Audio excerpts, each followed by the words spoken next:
student, and we don't use any criteria except the fact that they like to sing. That's what's important to join my organization. And so we want to impact their lives, and we want to be a positive environment for them. And we hope that, and also too, because of the gift of song, it's poetry. It's learning about cultures. It's learning about languages from around the world. And our students sing in French, in German, in Russian, in Japanese, Chinese, Korean, Hawaiian, of course, oh yeah, English, you name it. You know, they really do learn all these different languages, and so it's such a joy, and that's what keeps me in this job, because, you know, being in the nonprofit world is very tough fiscally. I'm blessed that I have a husband who has a nice job, because honestly, before I married him, I didn't know how I paid my bills.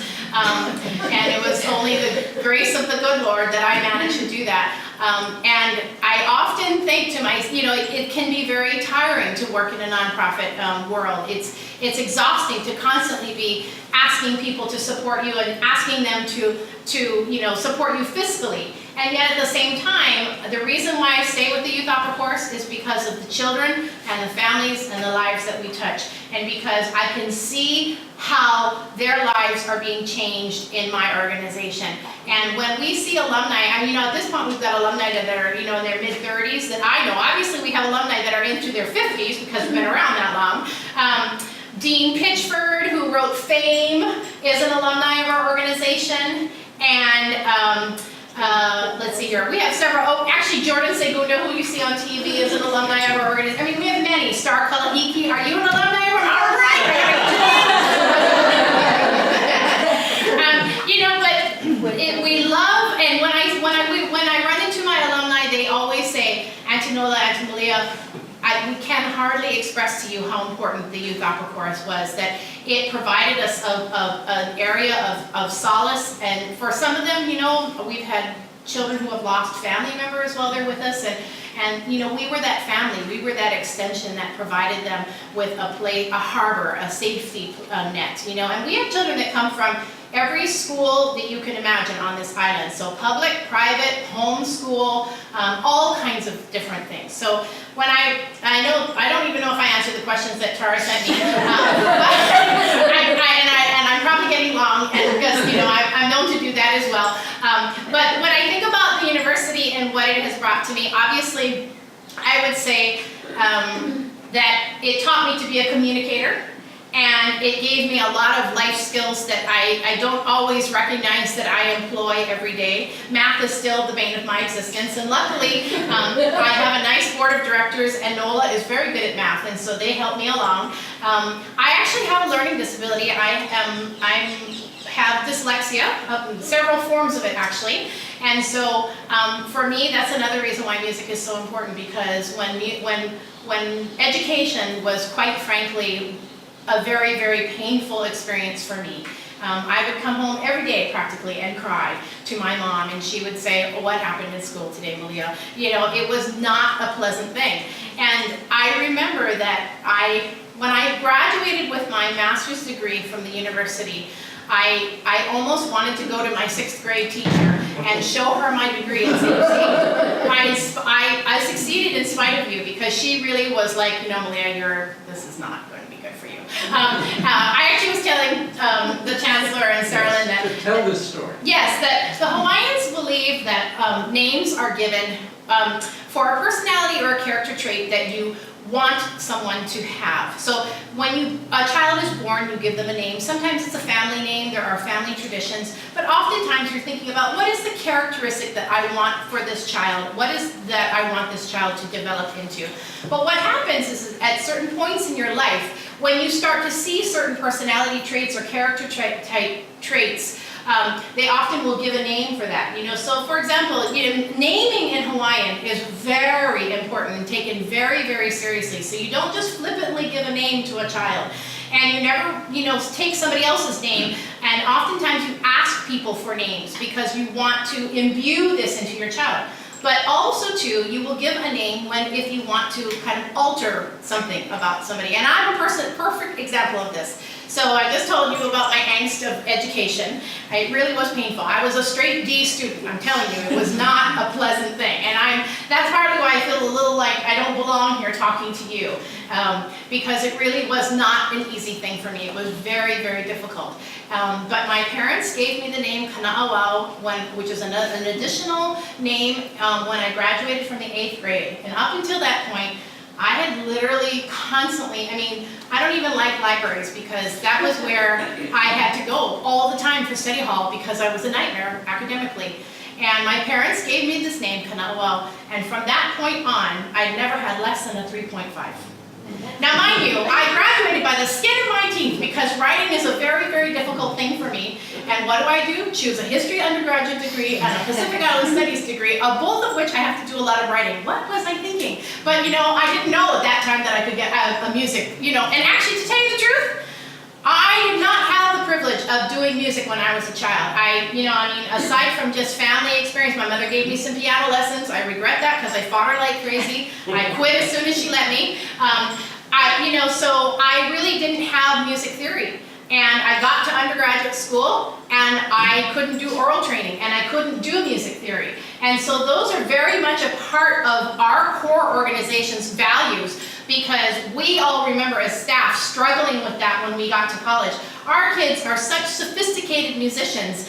They can run circles around me musically, and they can compose, they can transpose, they can do all kinds of things that I can just barely sight read half the time. So these are things that we have brought to our organization because of anyway, I never have had less than a 3.5 average, and both of my sisters needed some little personality changes as well.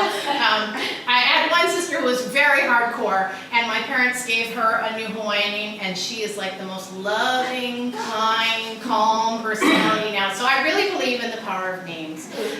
But anyway, I thank you for the privilege of letting me ramble, but I really do think highly about what the university offers to our students, and I am a great supporter of the university. I'm a great supporter of education. I think that the education is going to change our world, and it's what gives our future hope when there's so many terrible things that are going on.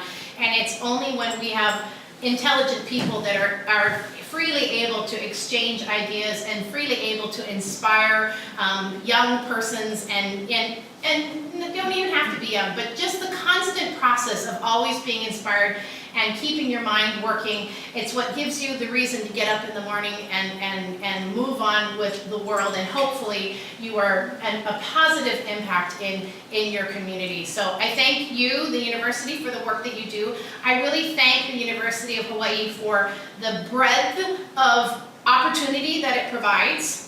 Because as you've just heard from me, I started in Pacific Island Studies and somehow I'm doing music with my life.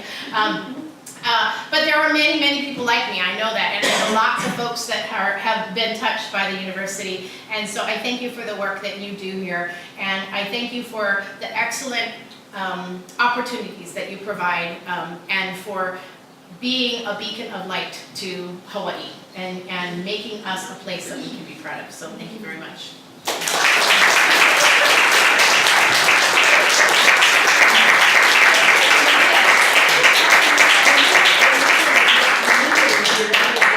Say again? The meaning of your added name. Oh, so Kana'awau means the learned one. And so I went, now mind you, so my name Malia means calm and tranquil. You can't tell that at this moment, but generally I'm pretty much like, and so it probably wasn't a good name for me being academic, but Kana'awau really helped me greatly.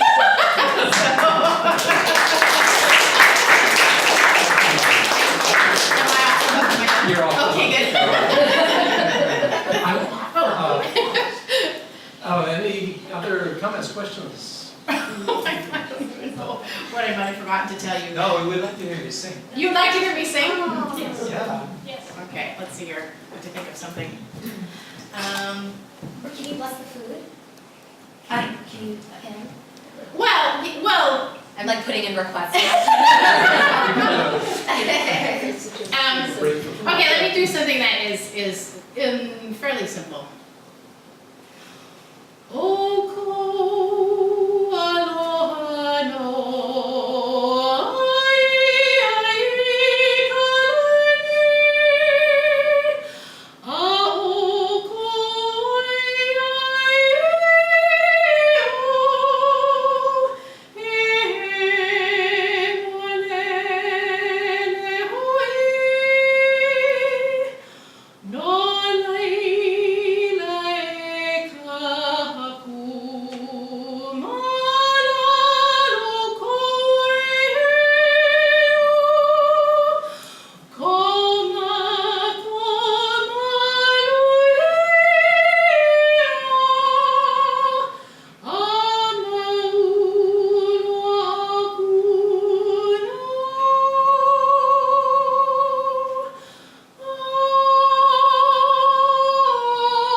actually almost never ever hear me sing unless they come, because that's not my role. They know me as Auntie Malia is always taking the tuition and she's on the phone. Yes, and scolding. I mean, not scolding so much, but you know, we do skits every year for the youth, of course, at our music camp. And so what's become the common thing is let's roast the staff. And, you know, so each of the staff members have their little things. You know, one of them sneezes a lot because she has allergies. And so she's always depicted with, you know, Kleenex and what have you.